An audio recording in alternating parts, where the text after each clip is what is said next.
What is going on out there, good people, and welcome back to LMDTNT, where I am living my dream, trading and traveling. Hope everybody out there is doing well today. As for myself, I'm doing pretty good. Just sitting out here in the shop, of course, taking a break so I can get a quick video done. Just wanted to go over some trades I have taken the last few days in the cash account.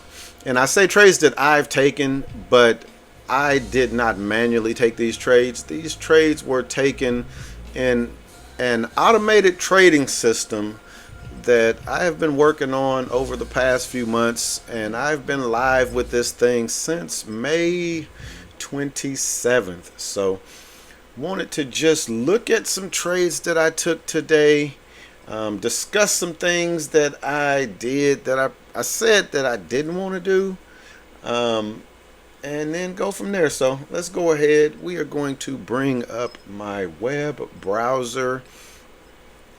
This is being traded on a PC that's inside my shop or inside my office. So I'm gonna go ahead. I'm gonna click that right there, and that's gonna go ahead and load that PC up. And this is the layout that is on that computer in my house. Chart the trades, accounts tab. Normally this would be a strategies tab, but right now they're both showing as accounts tabs. But today was a pretty good day, y'all, but it could have been a whole lot better. We made $449. That is actually cash that is in the account. The bot actually took 3 trades today, 2 greens, 1 red, and I actually affected one of the trades that was a green trade that caused my P&L to be a little less than it actually should have been. But what I'm going to do, and right now, let's see, where is it at? Right now, showing that my account balance is $3,800. When we go over and actually look inside of the trading dashboard, you're going to see that that number is a little different. But let's go ahead. Let's blow up the chart while we're here. Let's take a look at a couple of trades that we took. We'll actually look at all of the trades. I'm reviewing trades for Tuesday, June 9th. Monday, June 8th. It was a red day. It was an actual red day yesterday. But the red day was contained. It wasn't a big day. So this was the trade that it took on Monday. It took this trade at 4:50 a.m. So the way that my trading system works, if a supply, which would have been this supply right here, takes out a demand, which was this demand right here, it's going to enter if the point risk is under 50. The trade went down, didn't quite hit, nope, that's a lie. 1R is right there. It hit 1R. It didn't hit 2.25. Neither one of those are significant. Before it doesn't lock profit in until it hits this line right here. But it was in profit. It was probably up about 125 bucks. Came back up, stopped me out full. And that was the only trade that it took the entire day of Monday. Notice here, risk was 53 points. It can't take that one. It didn't get a double break, so it couldn't take that one. Then the session filter kicked in at 7. That's from 7 to 9. Couldn't take a trade. And then at 9 o'clock, risk was 72 points. Couldn't take it. And guess what? It would have stopped out anyway had it taken it. 10 o'clock rolls around. Session filter kicks in again. It can't take a trade until 2 o'clock. But that was a nice run there. See how it ran into that supply and kind of just rolled over. So not sure if that would have hit 2.75R to lock in 1R. But 2 o'clock, it could start back trading again, but the risk was crazy. The ATR and the range in the market lately has been insane. So No trade taken. 355, it'll quit taking trades. And if it was in a trade, it would have got out. Look at the range right there, y'all. 183 points. That's because it enters on the break of this area, and the stop is the most recent supply. So that's why that range was so big. No problem. I don't mind it. Stats have shown me I don't need to take these trades with the huge risk on there. For one, because that's outside of my risk tolerance, but the edge has been optimized to where 50 points is right where it needs to be. Market opens at 6 o'clock. This thing jumps in a trade at 6:02 short. At 6:11 it's out and it hit target. So that trade right there made like 490 bucks. I want to say right about 490 bucks. And the reason that it didn't make, normally I will say that a trade going target is going to make about $687 to $700, is because the initial risk was only like 26 points. Because you see the entry was right there at 462. The stop was at, hold on, let me check that out. Entry was right there. Yep, 462. The stop was at 76. So that's 16 points worth of risk. $32. It took 2 contracts, so $72. 7R is going to make it, what's that, like 490? 7 and 7. So 490 on that trade. Solid banger to start after we had the one red trade. And then it jumps back in another short because it took out this supply. So it's kind of looking for the continuation down. We don't get it, pushes back up, stops it out. So now it's going to trade from 6 p.m. to 7:35 if it can find a trade. Risk 52 points. It missed that entry by 2 points. And that one there probably would have went about 2.5, 3R. And then it rolled on over. 7:35 rolls around. We back into a session block. This session block goes from 7:35. Goes from 7:35 until 11 o'clock. 22:59. So you just keep seeing session. The reason that these session filters are in here is because back testing showed that it gives back more money than it makes during those hours. So why even worry about trying to make money? If you're going to give back more than you make, don't even worry about it. So 22:59, it'll come back online. So we're at 22:59, 2300. Boom. Not even 8 minutes after it goes back online, it's back in a trade. It's back in a trade. That's at 11 o'clock. And I was at work at the airport yesterday, so that's why I didn't get a recap done for that one trade. But I'm at work watching this trade, and that's a no-no. If you watch my video the other day, I said that I don't want to be watching the charts while this thing is in a trade because I'm going to affect it. So I looked at the chart around 12 o'clock. I was just about ready to get off at like 12:30. It was a late night. I had a late flight. And I'm looking at this thing, and I'm like, wow, we are almost up to 2R. Remember this first line, that's 1R. That's not a, can't do nothing about that. That's an actual pullback target. 2.25, can't do nothing about it. But I'm thinking like, man, this thing is up almost $200. Actually, it was up a little over 200 right there. I'm like, man, I need to just go ahead and lock that money in. Again, the edge wasn't built on me affecting the trades. But guess what I do, y'all? I get home about maybe just before 1 o'clock, and I see this pivot right here. That pivot was at 98. And I said, if this pivot lets go, this is probably going to come back down. Why did I do that? I took the bracket out of the system, and I said, I'm going to give this a little bit more room. I'm going to put the stop at 93. I'm going to give it 5 points below that.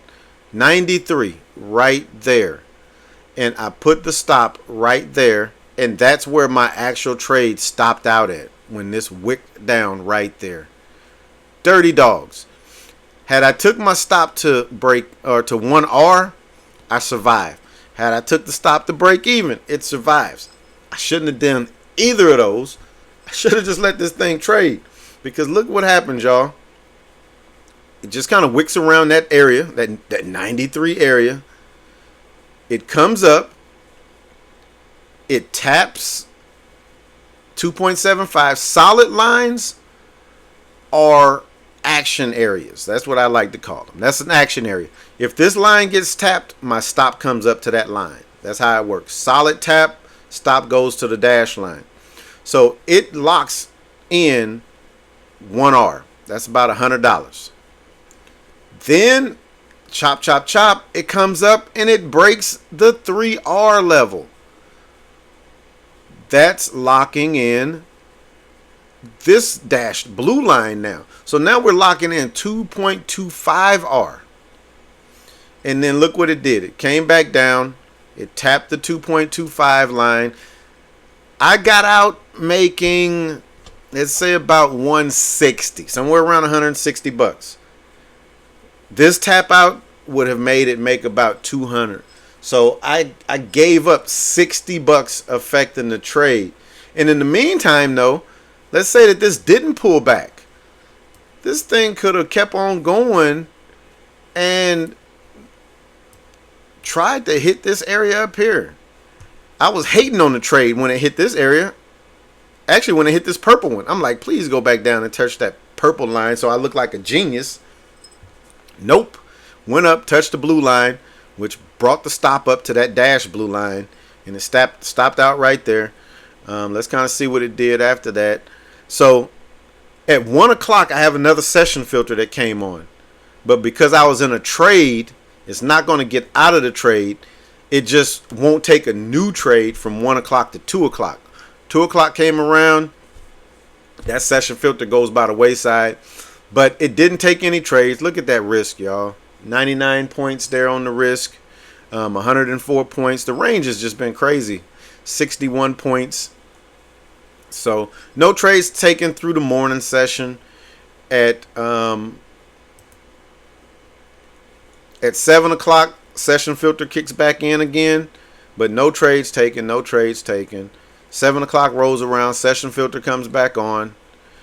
That's going to stay on till 9 o'clock. 9 o'clock rolls around, session filter is off. Risk is crazy. Only had one supply break. Only had a long break. No trigger to kick it in. And then at 10 o'clock, session filter kicked back in. We'll keep going, keep going, keep going. 2 o'clock, the market or session filter will come off, and it'll allow the system to start back trading again. Look at the risk right there. 241 points worth of risk. I'm not touching that. 130 points worth of risk. And then market finally closed for me at 355. If I was in a trade, it's going to end of day flatten at 355. And now we're just waiting on the 6 o'clock market to come back around, because we see that that is the most profitable hour. How do I know that? Because I'll go to my dashboard that I had built out, and we'll look. And remember where I said that the profit on the profit here in NinjaTrader showing 38.03, but you come here, my profit showing 33.03. Last video I made, I said that every Friday I'm gonna be taking a payout. Well, I kind of didn't hold to that, and I pulled 500 bucks out today.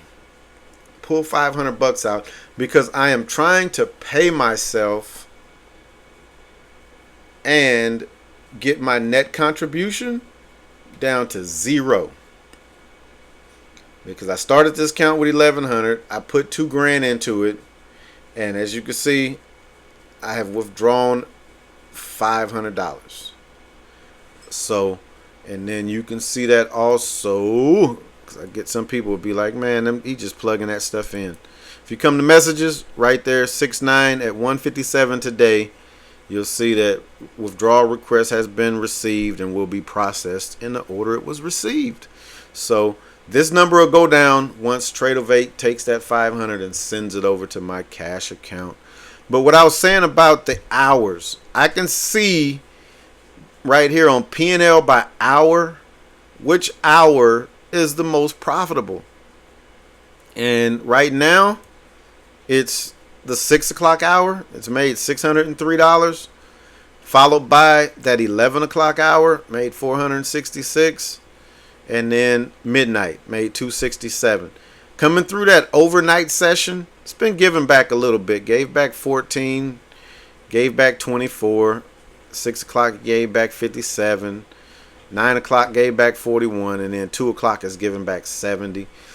We can come here and look right now saying that Tuesday is the best day to trade, made 618. Wednesday is the worst day, only made 42. Best hour, there's that 603 number. Worst hour, there's that $70 number. These will change as I actually take real live trades. But I know these to be true over long-term back testing. 6 o'clock shows to be the best hour. 2 o'clock shows to be the worst hour. So this is right in line with year-to-date testing.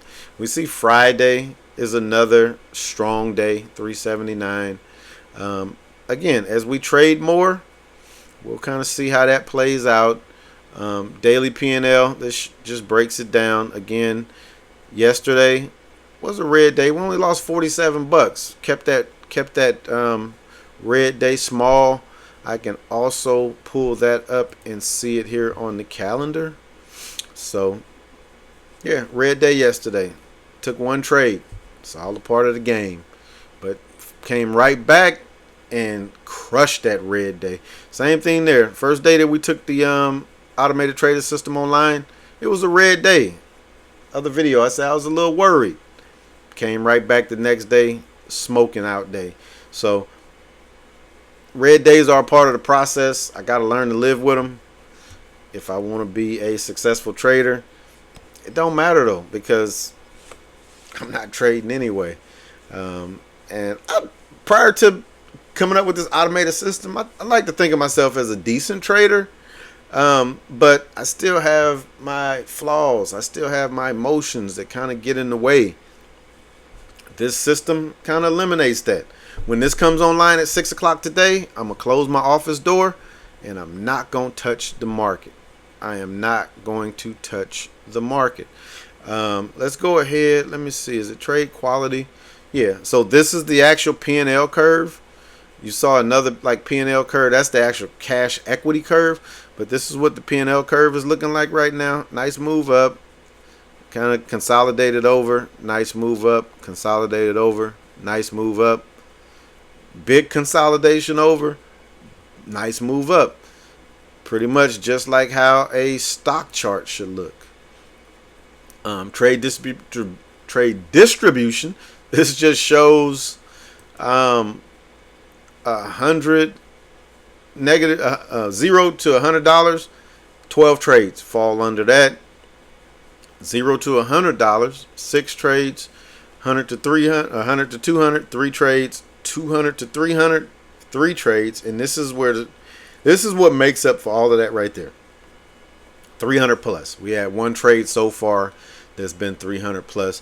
This here, because of how NinjaTrader calculated the trade from last night. That was one trade, but it took 2 individual contracts. It didn't take 2 contracts at the same time, so it looked at that as 2 trades. Otherwise, this number right here should be 2. So that's something that kind of goes along with that.